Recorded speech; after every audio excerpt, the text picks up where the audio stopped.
My dear student, आप लोग कैसे हैं।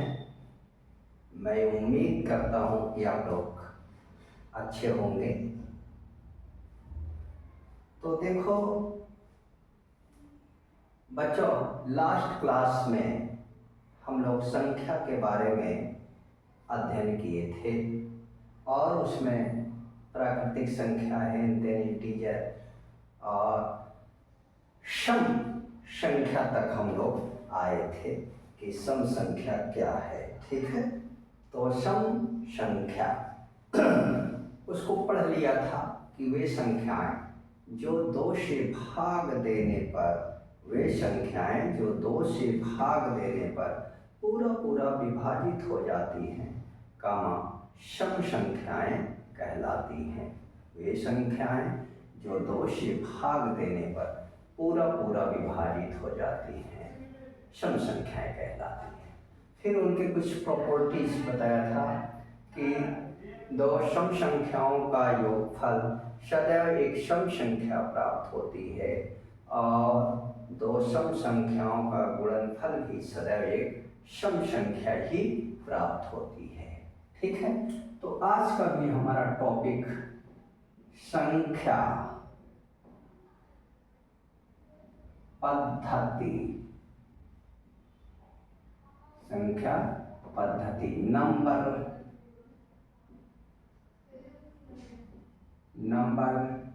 सिस्टम,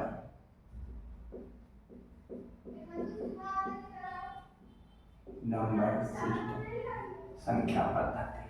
ठीक है बेटे, तो पिछले क्लास में हम लोग सम संख्या तक आए थे, इवन नंबर। मैंने कहा भी कि यदि आप मैथ जानना चाहते हैं तो संख्या अच्छे से, अभी संख्या के मेनी टाइप्स हैं।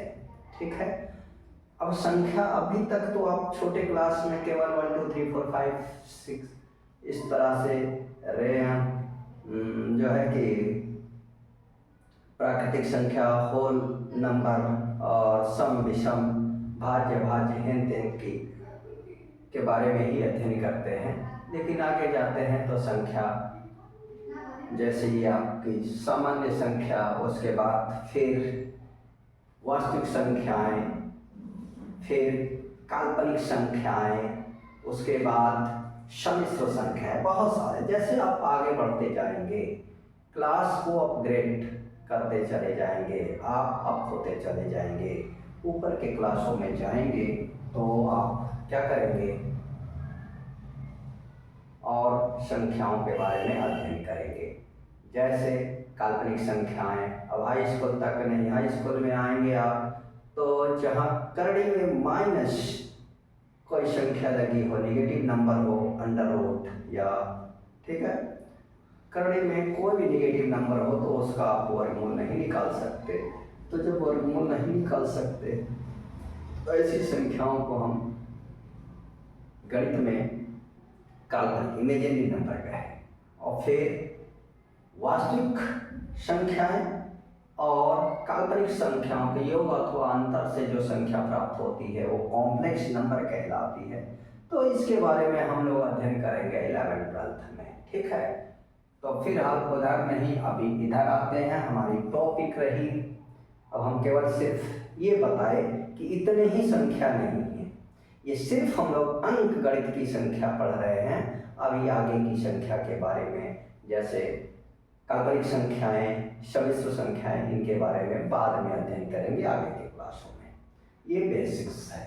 ठीक है, आप किसी भी कॉम्पिटिटिव एग्जाम में बैठेंगे तो बिना गणित का संभव नहीं है कि आप किसी भी एग्जाम, कोई भी एग्जाम बिना गणित के हो जाए। ठीक है, तो आपको नंबर से संबंधित चीजें रहेंगी। ठीक है, तो देखिए रेड नो विषम संख्याएं, विषम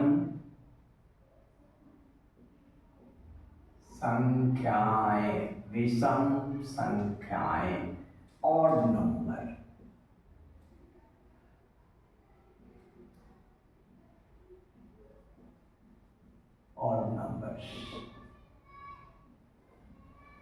विषम संख्याएं।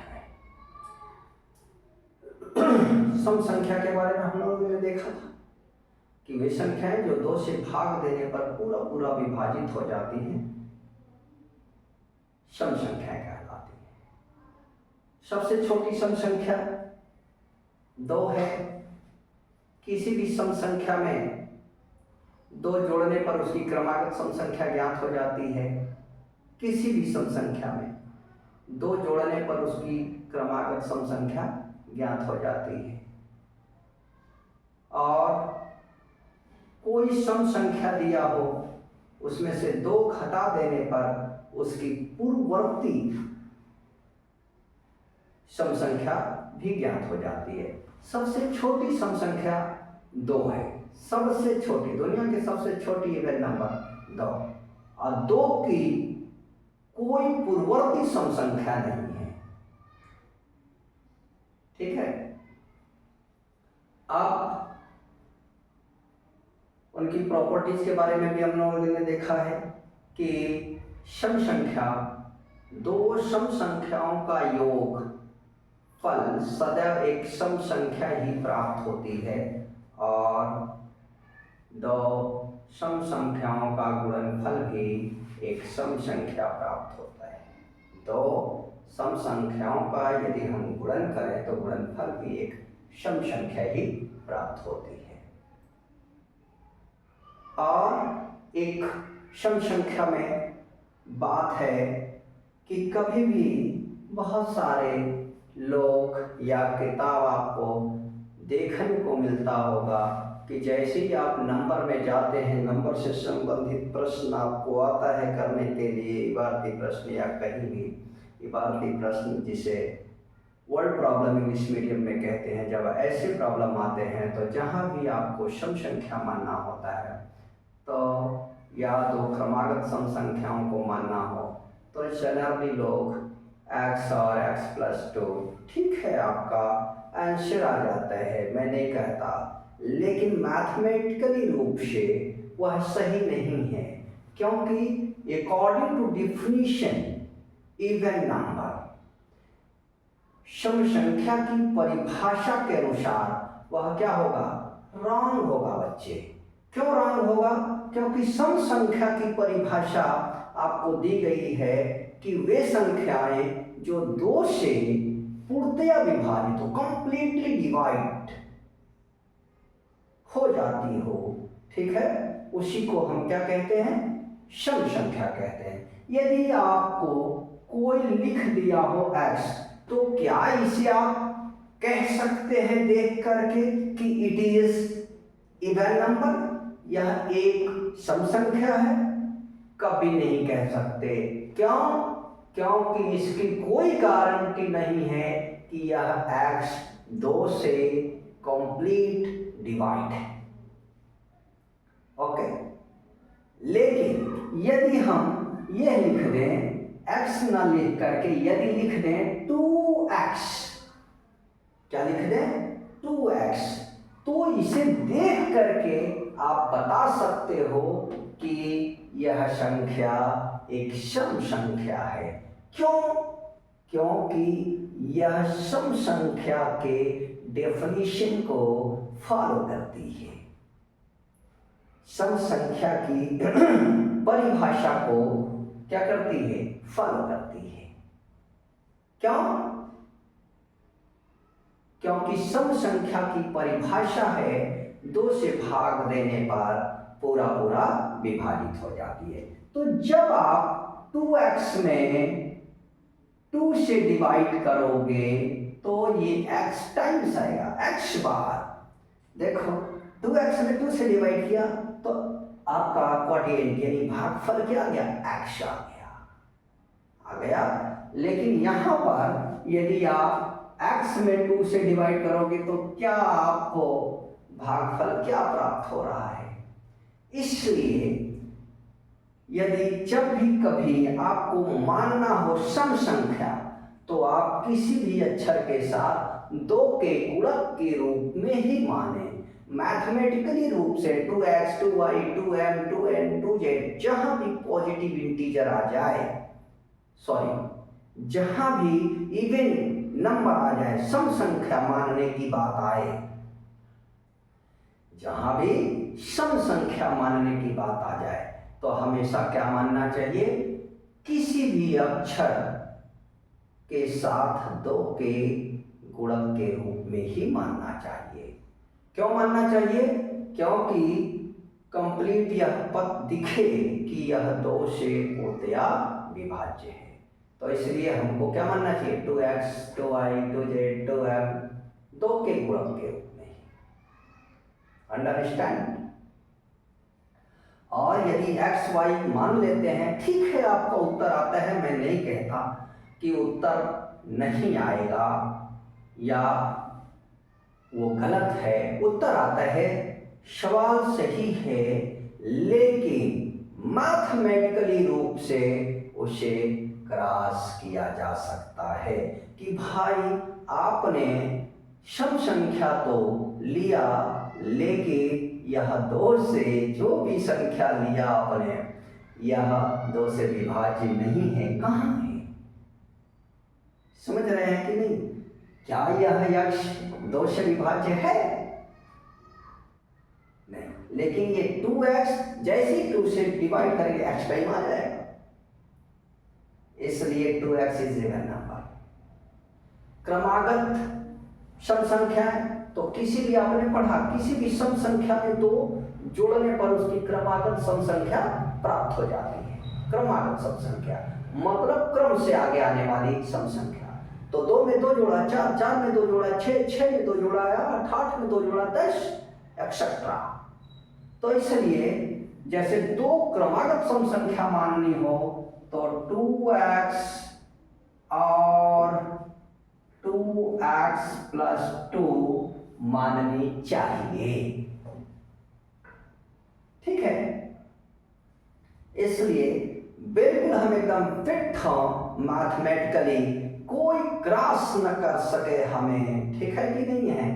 कोई क्रॉस ना हो कि भाई यह क्रॉस है, यह ठीक है, यह ठीक नहीं है। अब भाई जैसे कोई x मान लिया, x और x प्लस 2 मान लिया, तो भाई कैसे दिखाओगे कि यह 2 से विभाज्य है? x को कैसे दिखाओगे? x प्लस 2 को कैसे दिखाओगे? लेकिन यदि 2x और 2x प्लस 2 माने हो आप, तो तुरंत यहाँ पर जैसे 2x प्लस 2 है आपका, तो इसमें से 2 कॉमन निकाल लोगे तो x प्लस 2। ठीक है बेटे? अब आप यहाँ आराम से देखो, कट जाएगा। क्या कट जाएगा? ये 2 से ये 2 कट के क्या आ जाएगा? x plus 1। क्या आ जाएगा? x प्लस 1 आपका क्वाड्रेंट मिल जाएगा। लेकिन 2x प्लस 1 में यदि आप डिवाइड करते हो 2 से, तो क्या बता पाओगे? कुछ कहने की स्थिति में हो? बिल्कुल नहीं।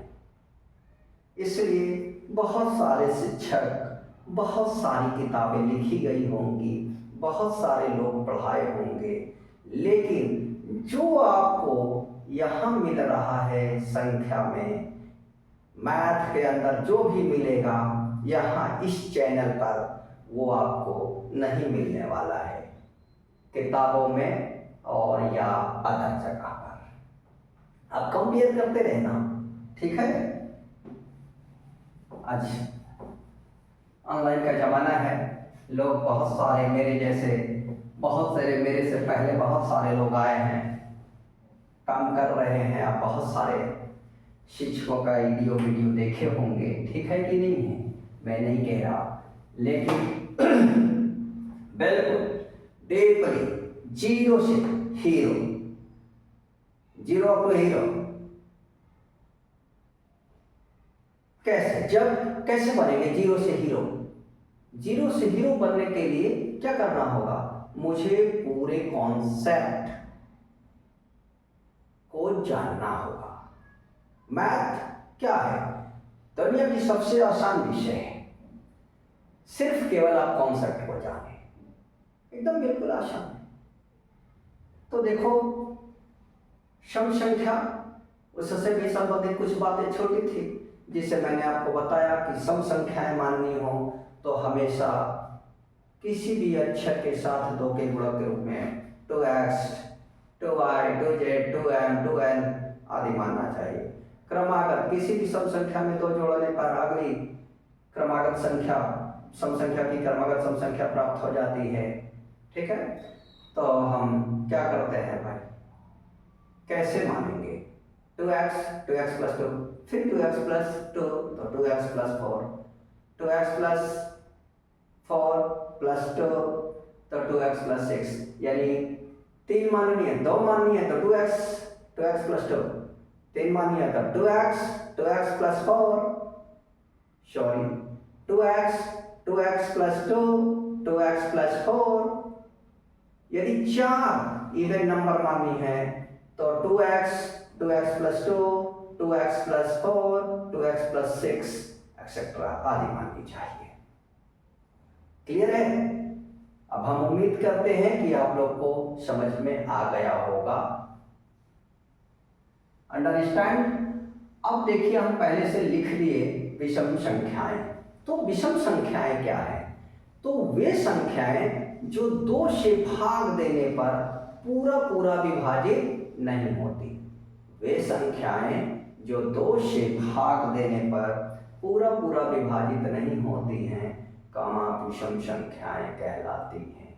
वे संख्याएं जो 2 से भाग देने पर पूरा विभाजित नहीं होती हैं, विषम संख्याएं कहलाती हैं। जैसे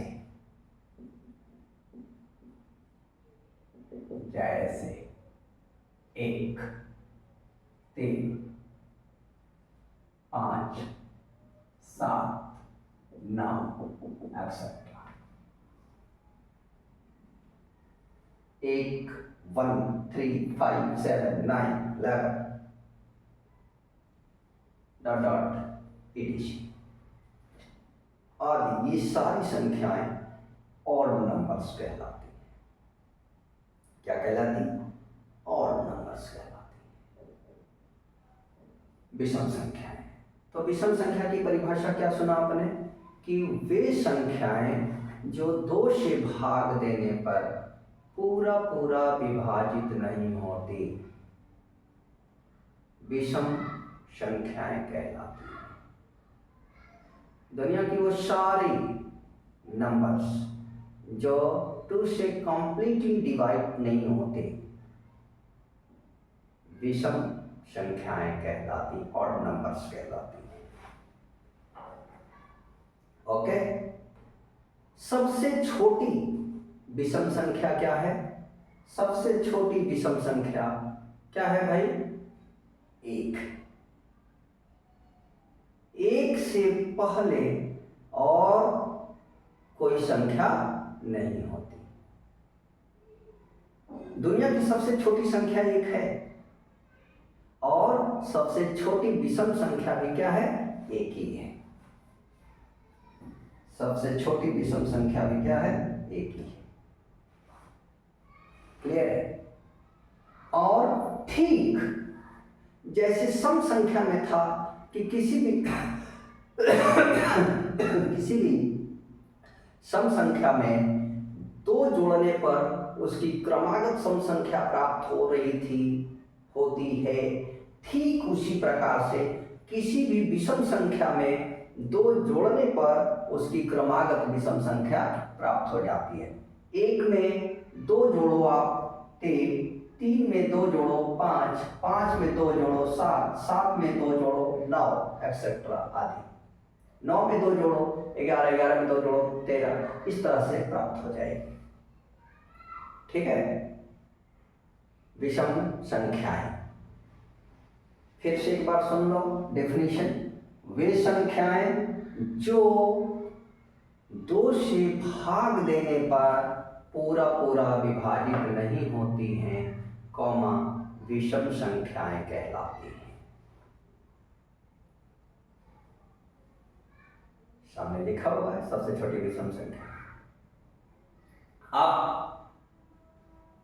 विषम संख्याओं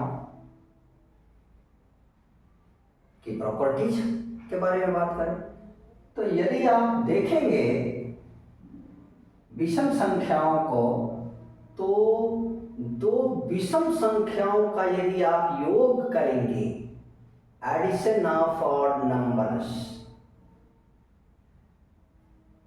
तो दो विषम संख्याओं का योगफल सदा एक सम संख्या प्राप्त होती है। दो विषम संख्याओं का योगफल सदैव एक सम संख्या प्राप्त होती है। अंडरस्टैंड? जैसे आप जोड़ के देख लो, 1 धन 3 क्या हो गया? 4 is even number. 3 plus 5 8 is even number. देख रहे हैं आप? जैसे 7 plus 9 तो even number. Two odd numbers 7 and 9 add करिए 16, तो इनका सम क्या है? 16 इज इवन नंबर। तो क्या दिखाई दिया मुझे, या आपको क्या दिखाई दे रहा है कि दो विषम संख्याओं का योगफल सदैव एक सम संख्या प्राप्त होती है। ठीक है। फिर दो विषम संख्याओं का योग नोट नंबर 1, दो विषम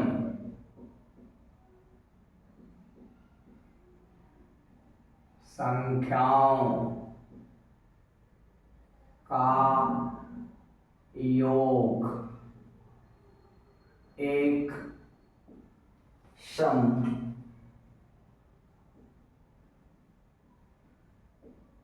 संख्या प्राप्त होती है।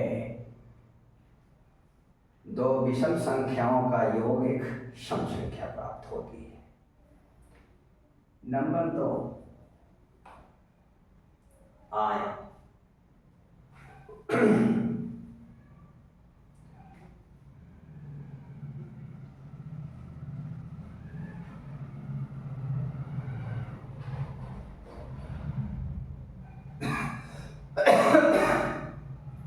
अब देखें, यदि आप इसी में से देखें तो 3 विषम संख्याओं का यदि आप योग करते हैं, 3 कोई भी 3 विषम संख्या 1 7 5 6 7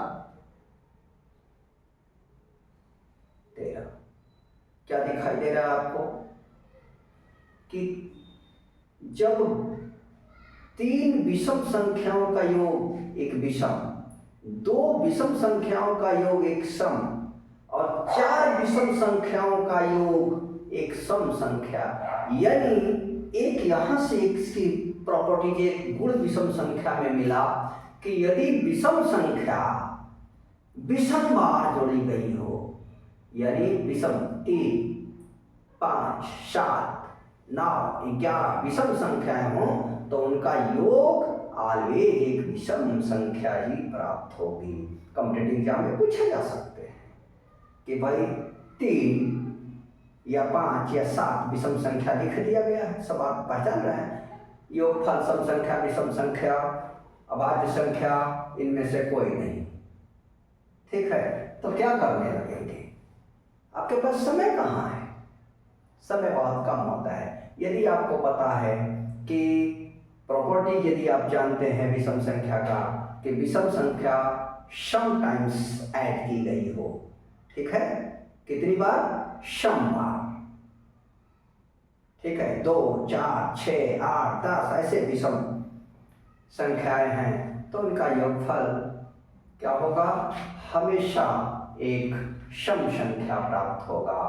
और जब विषम संख्याएं विषम बार जोड़ी गई हों, यानी 3 बार हों, 5 बार हों, 7 बार हों, 9 हों, 9 विषम संख्याएं हों, 7 विषम संख्याएं हों, 5 विषम संख्याएं हों, यदि वो जोड़ी गई हैं तो हमेशा एक विषम नंबर ही प्राप्त होगा उनका योगफल।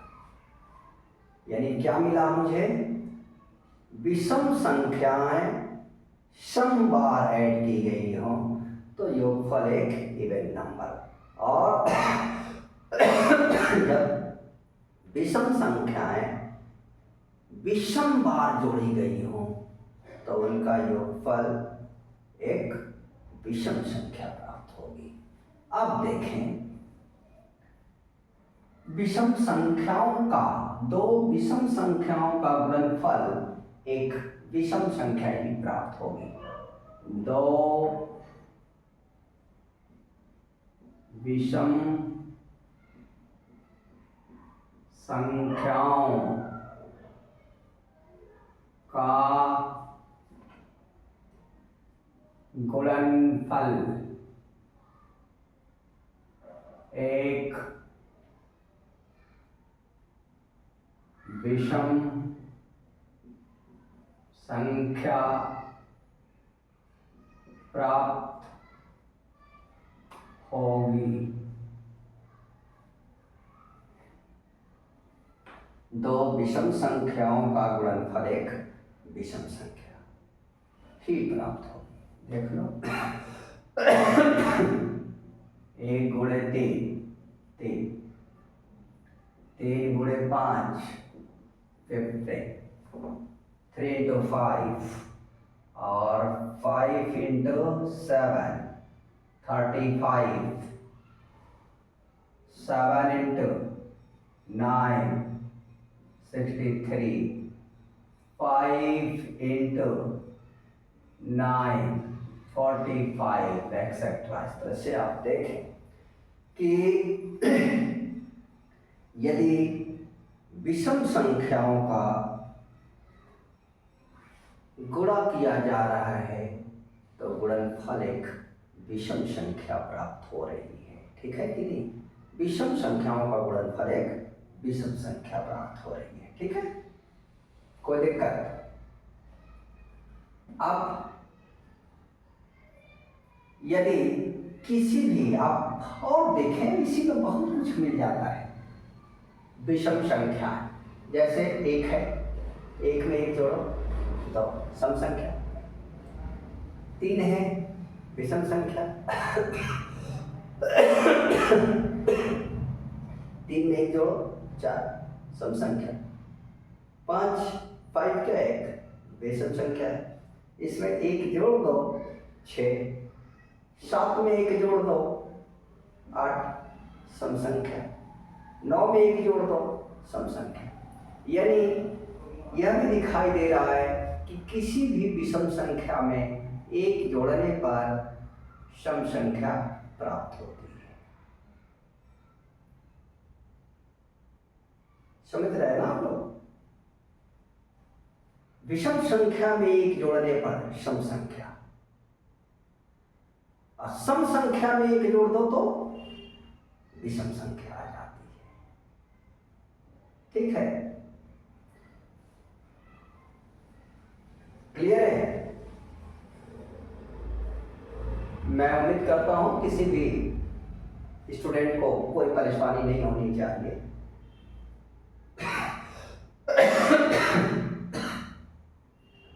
चलो भाई, तो अब विषम संख्या से संबंधित बात। अब देखो, यह भी प्रश्न उठेगा, क्योंकि जब ये सबका ज्ञान होगा आपको तब मजा आएगा आपको विषम संख्या मानने के लिए।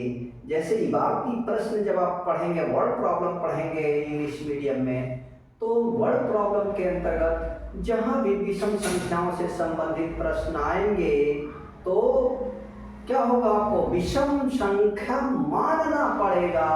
और विषम संख्या को मानने के लिए आपको इसकी जानकारी होनी चाहिए। पीछे बताया गया है कि कभी भी सम संख्या माननी हो तो 2 के गुणज के रूप में माननी चाहिए।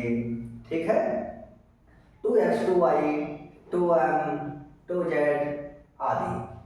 तो जैसे सम संख्या को आप 2x 2y 2m 2z मानते हैं, तो अभी आपने देखा प्रॉपर्टीज में कि किसी भी सम संख्या में एक जोड़ने पर विषम संख्या प्राप्त हो जाती है।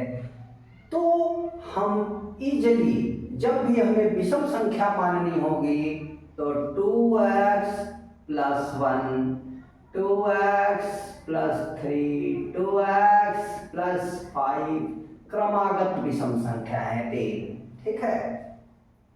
यानी किसी भी सम संख्या में एक जोड़ने पर विषम संख्या प्राप्त हो जाती है बेटे, इसलिए सम एक जोड़ दिया विषम, और यह भी पता है कि किसी भी नंबर में 2 जोड़ देने पर उसकी क्रमागत संख्या, तो सम है 2x, उसमें 1 ऐड कर दिया तो क्या हो गया, 2x + 1 एक विषम संख्या हो गई, उसमें फिर 2 जोड़ देंगे तो 2x + 1 की क्रमागत विषम संख्या 2x + 3, और फिर 2x + 3 में 2 ऐड कर दो तो 2x + 5। इस तरह से हमको विषम संख्या माननी चाहिए। अब ठीक है, आप कहेंगे, प्रश्न करेंगे कि सर स्कूल में या हमको फलाने जगह पर इस तरह से बताया गया था x और x + 2 ही मान कर गए। अरे भाई, तो सम संख्या में भी तो x और x + 2 क्रमागत सम संख्याएं माननी थी, तो वहां पर किताबों में या जहां भी आप पढ़े हो, स्कूल में कॉलेज में जहां भी, ठीक है कि नहीं है, तो x और x + 2 सम संख्या को भी मान लिया गया और x और x + 2 विषम संख्या को भी मान लिया गया। तो फिर अंतर क्या है सम संख्या और विषम संख्या में? मैंने कहा ना, आप मैथमेटिकली चेक करें, बिल्कुल लॉजिकल। यदि मैथ पढ़ते हैं और आप लॉजिकल नहीं हैं, ठीक है, तो क्या कोई भी जो बोल रहा है आप उसे मान लेते हैं, तो आप फिर ना तो मैथ पढ़ने वाले हैं ना ही पढ़ाने वाले हैं, ठीक है। क्यों कि मैथ है तो 100% सत्य है। गणित के अंदर अगर मगर लेकिन किंतु परंतु शब्द नहीं होंगे, ठीक है। इसमें जो भी बातें लिखी गई होंगी वह भी लॉजिकल लिखी गई होंगी।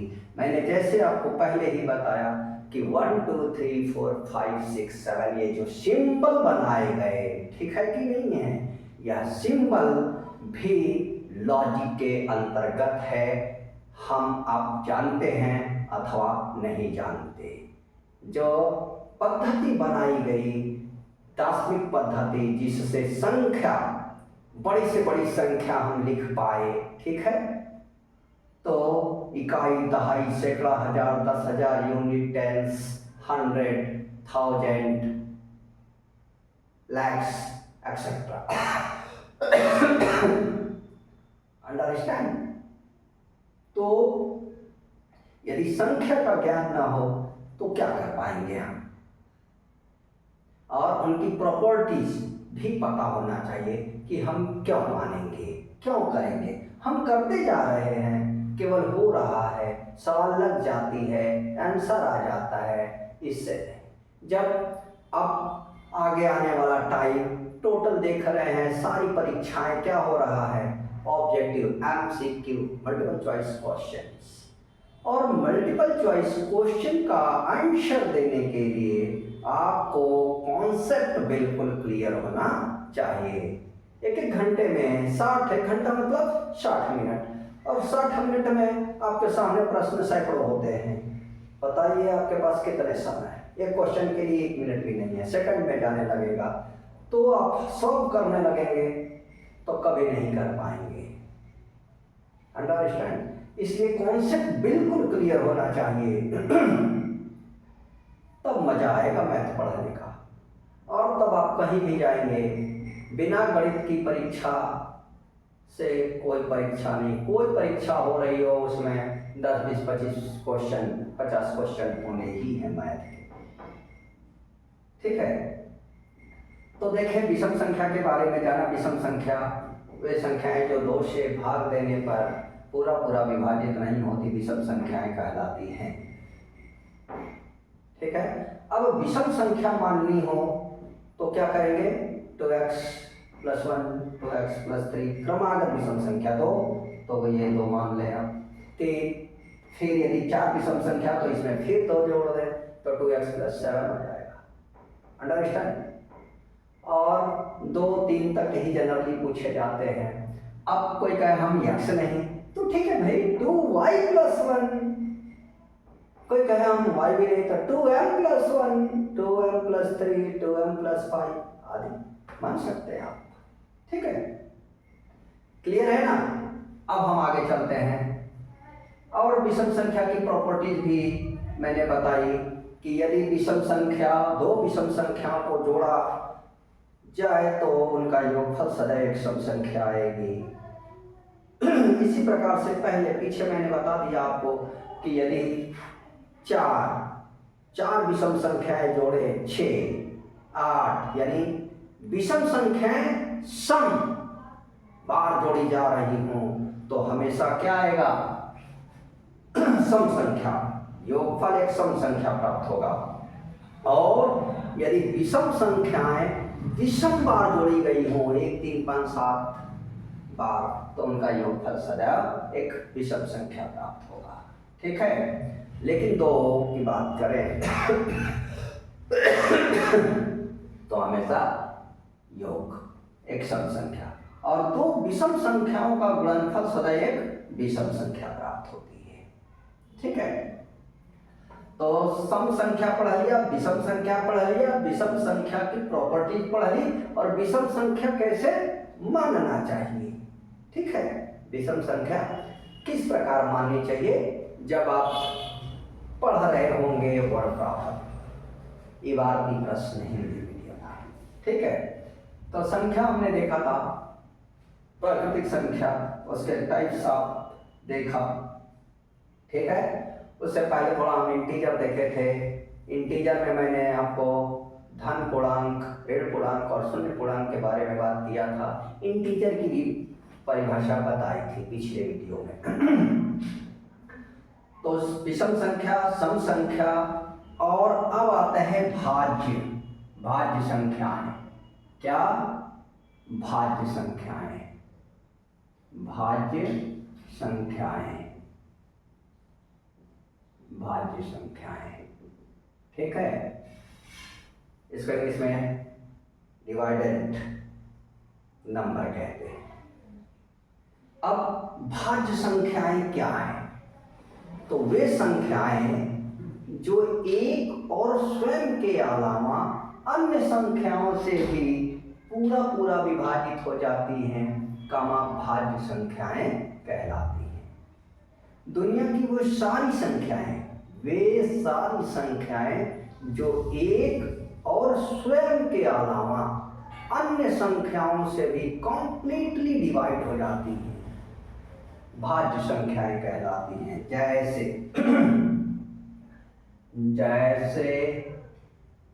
4 6। अब देखो 4 1 और 4, आपको ये पता होगा कि कोई भी संख्या स्वयं से उतने ही बार में डिवाइड होती है और कोई भी संख्या स्वयं से 1 टाइम्स में डिवाइड हो जाती है। अंडरस्टैंड। तो इसीलिए आपको डेफिनेशन बताई गई कि एक और स्वयं, क्योंकि दुनिया में जितनी भी संख्याएं हैं सभी एक से, कोई भी संख्या एक से उतनी ही बार इटसेल्फ, जितनी संख्या है उतने ही टाइम्स में डिवाइड होती है और कोई भी संख्या स्वयं से 1 टाइम में क्या करता है, डिवाइड हो जाता है। तो इसलिए डेफिनेशन इसकी दी गई भाज्य डिवाइडेड नंबर, ठीक है, कि 1 और स्वयं के अलावा अन्य नंबरों से, अन्य संख्याओं से विभाजित होने वाली संख्याएं भाज्य संख्याएं कहलाई। जैसे हमने लिखा 4 देखो 1 और 4 के अलावा 2 से भी क्या हो रही है, विभाजित हो रही है। 6 क्या है, 1 और 6 के अलावा 2 से भी डिवाइड हो रही है और 3 से भी। जैसे 8 है तो ये क्या है, 2 से भी 4 से भी डिवाइड हो रही है। 10 क्या है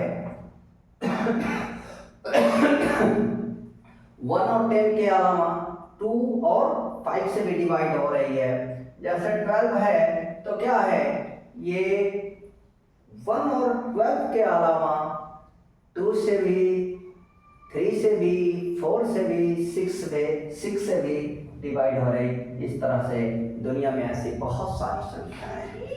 तो वे सारी संख्याएं जो एक और स्वयं के अलावा अन्य संख्याओं से भी विभाजित हो जाती हैं, उन्हें हम भाज्य संख्याएं कहते हैं। क्लियर है? समझ में आया बेटे? भाज्य संख्या डिवाइडेड नंबर। अब आता है अभाज्य संख्याएं। अभाज्य संख्याएं, अभाज्य संख्याएं, ठीक है। अभाज्य संख्याएं, कंपोजिट नंबर्स, ठीक है। अभाज्य संख्याएं क्या हैं? वे संख्याएं जो एक और स्वयं के अलावा अन्य संख्याओं से विभाजित नहीं होती हैं, अभाज्य संख्याएं कहलाती हैं। वे संख्याएं जो एक और स्वयं के अलावा अन्य किसी भी संख्या से विभाजित नहीं होती हैं, अभाज्य संख्याएं कहलाती हैं। वे संख्याएं जो एक और स्वयं के अलावा अन्य किसी भी संख्या से विभाजित नहीं होती, अभाज्य संख्याएं कहलाती हैं। ठीक है? क्लियर है? जैसे सबसे छोटी अभाज्य संख्या 2, 3, 5, 7,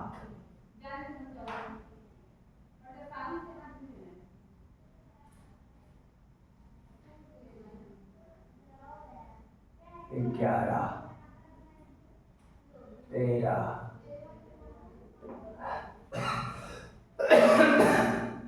देखिए ऐसे बहुत सारी संख्याएं आपको मिलेंगी जो सिर्फ अपने से विभाजित होगी और एक से। क्यों?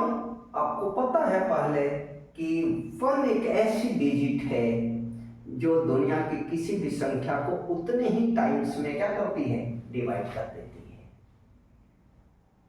इसलिए दुनिया की सारी संख्या 1 से डिवाइड होती है। और यह भी पता है आपको कि कोई भी संख्या स्वयं से विभाजित हो जाती है 1 टाइम्स में। इसलिए ऐसी संख्याएं जो सिर्फ एक और 1 से विभाजित हो रही हों, अभाज्य संख्याएं कहलाती, कंपोजिट नंबर कहलाती है। उसके बाद आता है सह अभाज्य संख्याएं। सह अभाज्य संख्याएं, सह अभाज्य संख्याएं, को प्राइम नंबर, सॉरी, ये जो अभाज्य संख्याएं हैं इसे प्राइम नंबर कहते हैं। ठीक है? प्राइम नंबर, इसे डिवाइडेड नंबर। और सह अभाज्य संख्याएं को प्राइम नंबर, को प्राइम नंबर। अब को प्राइम नंबर का क्या है? ऐसी दो संख्याएं जिनमें एक के अलावा कोई उभयनिष्ठ गुणनखंड न हो। ऐसी दो संख्याएं जिनमें एक के अलावा अन्य कोई उभयनिष्ठ गुणनखंड न हो, सह अभाज्य संख्याएं कहलाती हैं। जैसे 15 और 16, आप देख लो। 1 के अलावा कोई और ऐसी संख्या है जो 15 और 16 दोनों को डिवाइड कर रहा हो? नहीं। इसलिए 15 और 16 कोमा 7 और 12 भी लिख सकते हो। 7 और 12 देख लो आप। 7 और 12 को डिवाइड करने वाली कोई संख्या नहीं है, केवल 1 कॉमन मिलेगी। अंडरस्टैंड? तो सअभाज्य संख्याएं, तो सअभाज्य संख्याएं ऐसी दो संख्याएं को प्राइम नंबर, ऐसी दो संख्याएं जिनमें एक के अलावा और कोई उभयनिष्ठ गुणनखंड ना हो, सह अभाज्य संख्याएं कहलाती। सअभाज्य संख्याएं, सअभाज्य संख्याएं, ठीक है, सअभाज्य संख्या को प्राइम नंबर। क्लियर हुआ?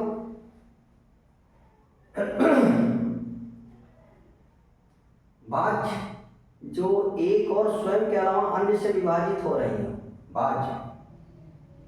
अभाज्य जो एक और स्वयं के अलावा अन्य किसी से न विभाजित होती हो, और सह अभाज्य तो पेय के रूप में होंगी। ऐसी दो संख्याएं जिनमें एक और स्वयं के अलावा,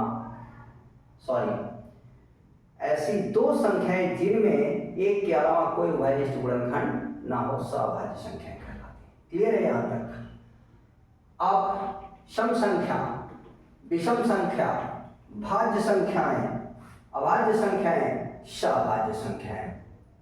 अब देखो, आप दुनिया में जितनी संख्याएं हैं जो 1 से स्टार्ट होती है और इनफाइनाइट तक चलती है, उनमें सबसे पहले देखो इनकी प्रॉपर्टी कितनी मजेदार है। यदि आप पढ़ो तो ना मैथ हो, कि सारी संख्या जो हम इतने सम, विषम, भाज्य, अभाज्य, सअभाज्य जो भी पढ़ रहे हैं, उनमें सबसे पहला क्या है?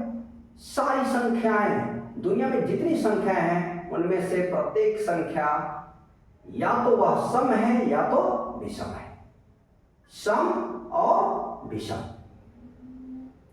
फिर उसके बाद उनमें से सम और विषम में से भाज्य और अभाज्य, भाज्य के रूप में सम भी हो सकता है, विषम भी हो सकता है। ठीक है कि नहीं है?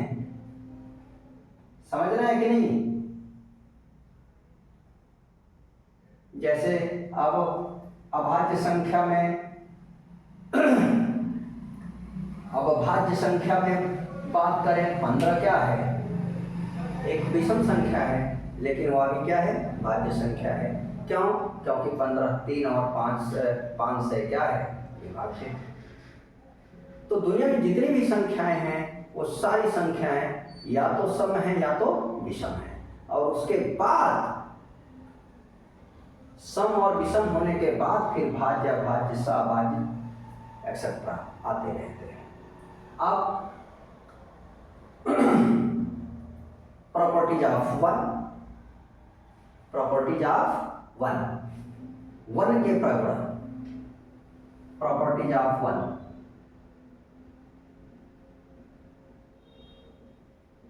संख्या एक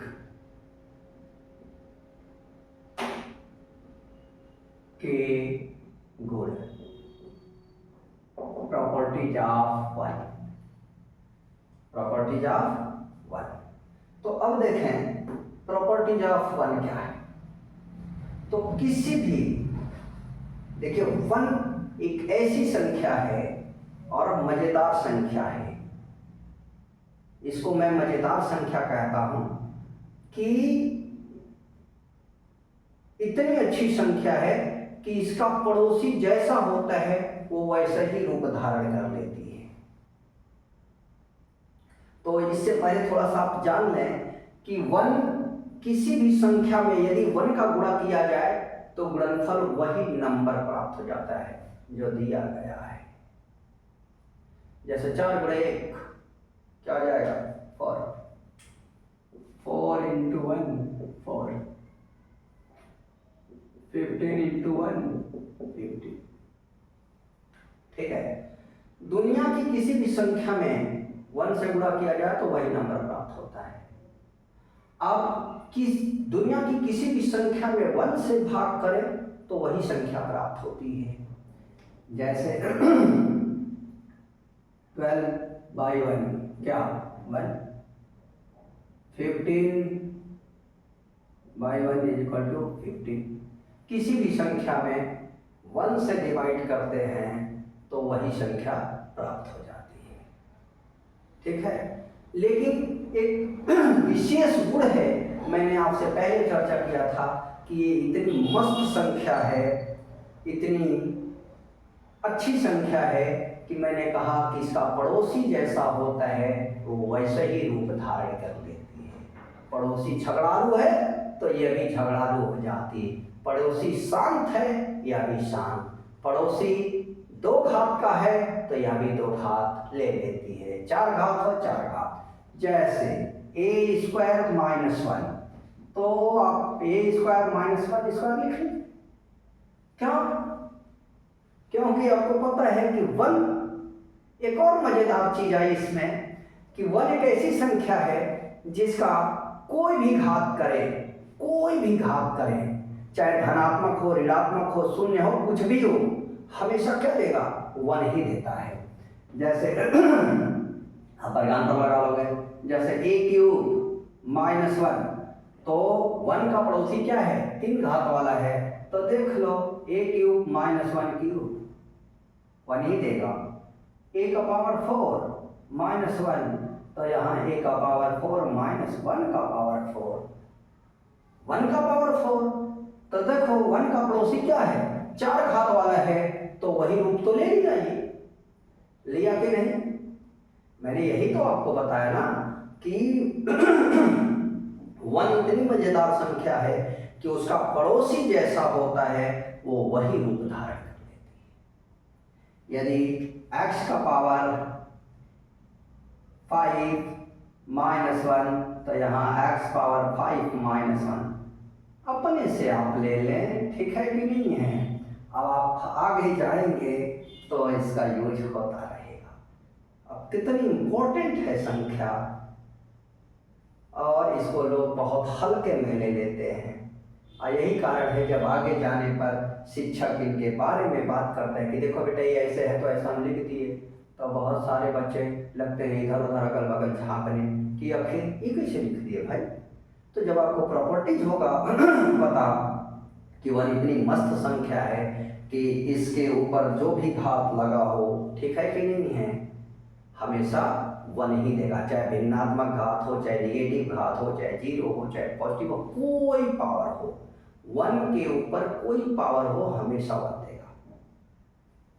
अंडरस्टैंड? तो मैं उम्मीद करता हूं कि आप लोग को अब तक मेरे द्वारा पढ़ाई गई सारी बातें समझ में आई होंगी। अच्छा लगे तो कमेंट्स करके मुझे जरूर बताइएगा। आपका कमेंट्स पढ़ करके मैं देखूंगा कि मेरे बच्चों को, मेरे छात्रों को कितना मज़ा आ रहा है पढ़ने में। जैसा भी होगा आप कमेंट्स करिएगा। और मेरी टीचिंग की शैली और तरीका बेसिक से पूरा चल रहा है। आप किसी भी क्लास को पढ़ रहे हो ये हमेशा आपके काम आएगा, ठीक है? चाहे प्राइमरी पढ़ रहे हैं, जूनियर पढ़ रहे हो, एकेडमिक हाई स्कूल पढ़ रहे हो, इंटर पढ़ रहे हो, इंटर में जाते हैं, मैं देखता हूँ बहुत सारे बच्चों को संख्या रेखा, नंबर लाइन ही पता नहीं होती, उस पर ऐड करना, मल्टीप्लाई करना, सब्ट्रैक्ट करना पता ही नहीं होता है, ठीक है? तो इसलिए मैंने सोचा कि आगे बनाऊं higher class, intermediate, high school, जो भी, उससे पहले कम से कम ये बेस दे दूं कि आपको आगे कोई परेशानी ना हो।